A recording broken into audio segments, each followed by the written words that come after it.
Hi అండి అందరికీ please subscribe చేసుకొని లైక్ కొట్టండి. ఇక్కడ వచ్చేసి మనం చికెన్ దమ్ బిర్యానీ చేసుకుందాం. మమ్మోలూరు వెళ్ళినప్పుడు నేను చేసిన చికెన్ దమ్ బిర్యానీ. ముందు పొయ్యి వెలిగించి కడాయి పెట్టేసుకొని కడాయిలో 4 స్పూన్ల ఆయిల్ వేసుకొని ఈలోపు చికెన్ అంతా కడిగి శుభ్రం చేసుకొని పక్కన పెట్టేసుకోవాలి. ఆయిల్ వేడెక్కేలోపు ముందుగానే ఉల్లిపాయలు, టమాటాలు, కరివేపాకు, కొత్తిమీర అన్నీ కోసి పెట్టుకోవాలి. ఆయిల్ వేడెక్కేలోపు ఆయిల్ వేడెక్కగానే మనం ముందుగా కోసిపెట్టిన ఉల్లిపాయలతోటి ప్రాసెస్ మొదలు పెట్టాలా. ఆయిల్ వేడెక్కింది కదా, అట్లా వేడెక్కగానే ఉల్లిపాయలు వేసుకోవాలి. ఉల్లిపాయలన్నీ వేసేసుకొని బాగా గోల్డ్ కలర్లోకి వచ్చిన దాకా బాగా ఫ్రై చేసుకోవాలా. మనం ముందుగానే లెగ్ పీసులు తెచ్చుకొని శుభ్రంగా చేసుకొని కడుక్కొని పక్కన పెట్టేసుకోవాలి. వాటికి ఘాట్లు కూడా పెట్టాల్సిన అవసరం లేదు. చికెన్ అంతా కడిగేసి పక్కన పెట్టేసుకోవాలి. మనం ఈలోపు కడాయి పెట్టి ఆయిల్ వేడెక్కని ఉల్లిపాయలు వేసుకున్నాం కదా, ఆ ఉల్లిపాయలు అనేవి బాగా ఫ్రై అవ్వాలా, దగ్గరుండి వేయించుకోవాలా. ఉల్లిపాయలు ఫ్రై అయ్యేలోపు మనం ఫ్రెష్ పెరుగు తీసుకుని బాగా మెత్తగా చిలికి పక్కన పెట్టేసుకోవాలా. ఈలోపు ఉల్లిపాయలు కూడా ఫ్రై అయినాయి బాగా. తర్వాత మనం టమాటాలు కూడా కట్ చేసి పెట్టుకున్న టమాటాలు వేసేసుకోవాలి. టమాటాలు కూడా వేసుకొని బాగా మగ్గించుకోవాలి. టమాటాలను కూడా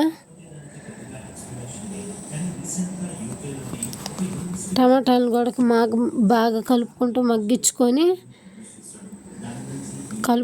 మగ్గించుకోవాలి. దగ్గరుండి చూసుకుంటూ నూనెలో టమాటాలు, ఉల్లిపాయలు బాగా ఫ్రై అవ్వాలా. అంతా దగ్గర చేసేసి నూనెలో బాగా ఫ్రై చేయాలా.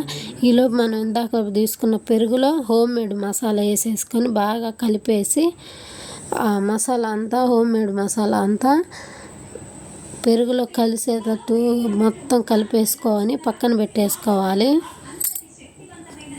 పక్కన పెట్టేసుకుంటే ఈలోపు టమాటాలు, ఉల్లిపాయలు అన్నీ బాగా జూజుగా ఉడికిపోయినాయి కదా, విడిపోయినాయి. బాగా కలుపుకోవాలి. టమాటాలు ఇంకా ఏడన్నా ఉన్నాయి మగ్గకుండా ఉన్నాయి చూసుకొని బాగా కలుపుకొని మగ్గించుకోవాలి. అట్లా ఎల్లడుపుగా అనుకొని ఇంకంతా మగ్గిపోయింది కాబట్టి పక్కలకు అనేసి కొద్దిగా అల్లం వెల్లుల్లి పేస్ట్ వేసుకొని అల్లం వెల్లుల్లి పేస్ట్ పచ్చి వాసన పోయేంత వరకు బాగా నూనెలోనే ఫ్రై చేయాలా. బాగా కలిపి నూనెలో ఫ్రై చేస్తే పచ్చి వాసన అంతా పోయి బాగా అల్లం వెల్లుల్లి పేస్ట్ అనేది బాగా మగ్గిపోద్ది, వాసన లేకుండా ఉంటుంది.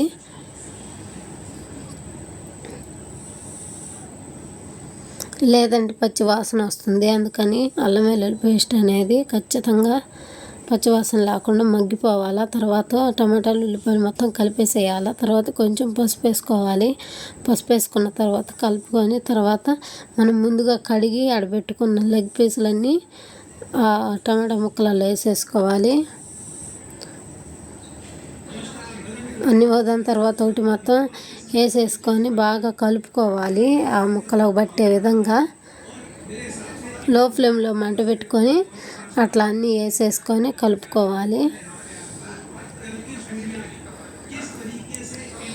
మనం ఘాట్లు పెట్టామంటే ముక్కకు బాగానే పట్టిద్ది, కానీ ఘాట్లు పెట్టామంటే బిర్యానీ కదా అంతా ఉడికేసరికి ఎక్కువ ఉడికిపోయి ముక్క అనేది లేకుండా పోద్ది. ఇట్లా అయితే ముక్కకు పట్టిద్ది, మళ్ళీ ఓడకుండా ఉంటుంది. లెగ్ పీసే ఉంటుంది. అందుకని నేను ఇలా ట్రై చేస్తున్నా. అందుకని ఇలా చేసి చూడండి. ఘాట్లు పెడితే ఏంటంటే ఏడాది ఎముకకు లేకుండా ముక్క అనేది విడిపోతుంది. విడిపోకుండా ఉండాలంటే ఘాట్లు పెట్టకుండా వండండి. ఇట్లా నేను చూపించిన ప్రాసెస్లో వండితే టేస్ట్గా ఉంటుంది. ఒకసారి ట్రై చేయండి. అలాగే నా వీడియోస్ ఫస్ట్ టైం చూసే వాళ్ళైతే ప్లీజ్ సబ్స్క్రైబ్ చేసుకోండి. ఇక్కడ వచ్చేసి కొంచెం ఉప్పు వేసుకోండి. ఉప్పు వేసుకొని కలిపేసుకొని కలిపేసి కొత్తిమీర, కరివేపాకు అన్నీ కూడా వేసేసుకోవాలి. అన్నీ వేసేసుకొని కలుపుకున్న తర్వాత కొంచెం మగ్గనివ్వాలా. 2 నిమిషాలు మూత పెట్టి మగ్గించుకోవాలి. ముక్క అనేది నూనెలో ఫ్రై అయితే బాగా గట్టి పడిద్ది. ఆ తర్వాత హోమ్ మేడ్ మసాలా మనం ముందే పెరుగులో కలిపేసి తయారు చేసి పెట్టుకున్నాం కదా, ఆ హోమ్ మేడ్ మసాలా అనేది మొత్తం చికెన్ లెగ్ పీసులలో వేసేసుకోవాలి. లెగ్ పీసులలో వేసేసుకొని మొత్తం కలిసే విధంగా కలిపేసుకోవాలి గంట పెట్టి.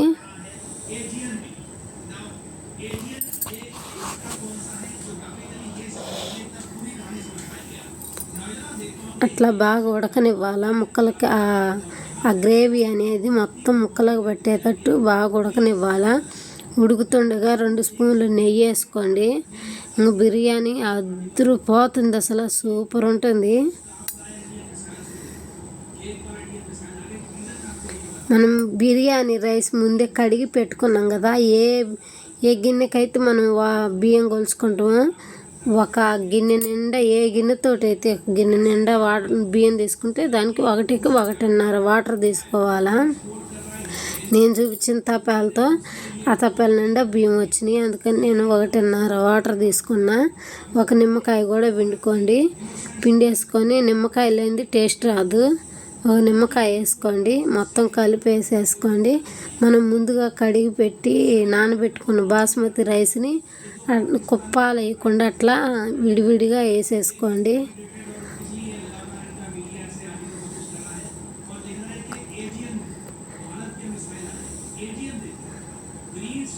అట్లా వేసి కలుపుకోండి.